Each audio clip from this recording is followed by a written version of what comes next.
Trump যেন কার্যত একা হয়ে যাচ্ছেন, তার মিত্র দেশগুলো কেউই পাশে নেই। মার্কিন প্রেসিডেন্ট ডোনাল্ড ট্রাম্পের হরমুজ প্রণালী পুনরায় খুলতে সহায়তার আহ্বান প্রত্যাখ্যান করেছে ইউরোপীয় দেশগুলো। ট্রাম্প হুঁশিয়ারি দিয়েছিলেন, যদি ন্যাটোর সদস্যরা এই গুরুত্বপূর্ণ নৌপথ খুলতে সাহায্য না করে তবে ন্যাটো খুব খারাপ ভবিষ্যতের মুখে পড়তে পারে। তবু ইউরোপের দেশগুলো সেখানে যুদ্ধজাহাজ পাঠাতে অসম্মতি জানিয়েছে। যুক্তরাজ্যকে বারবার ফোর্স করলেও তারা যুদ্ধে জড়াতে চাচ্ছে না। ব্রিটিশ প্রধানমন্ত্রী কিয়ার স্টারমার তো বলেই দিলেন, তার দেশ বৃহত্তর কোনো যুদ্ধে জড়াবে না।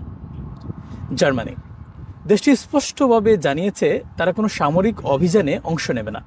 হরমুজ প্রণালী পুনরায় চালু করার প্রচেষ্টাতেও তারা নেই। দেশটির চ্যান্সেলর ফ্রিডরিখ বলেন, ইরানের বর্তমান শাসন ব্যবস্থার অবসান হওয়া উচিত, কিন্তু অতীত অভিজ্ঞতা বলছে বোমা হামলার মাধ্যমে তা সম্ভবত সঠিক উপায় নয়। দেশটির প্রতিরক্ষামন্ত্রী যোগ করে বলেন, এটা আমাদের যুদ্ধ নয়, এটা আমরা শুরুও করিনি। হরমুজ প্রণালীতে কয়েকটি ইউরোপীয় যুদ্ধজাহাজ পাঠিয়ে এমন কি করা সম্ভব যা শক্তিশালী মার্কিন নৌবাহিনী এটা করতে পারছে না। অন্যদিকে ইতালির পররাষ্ট্রমন্ত্রী অ্যান্তনিও তাজানি বলেন, কূটনৈতিক পথেই প্রাধান্য পাওয়া উচিত।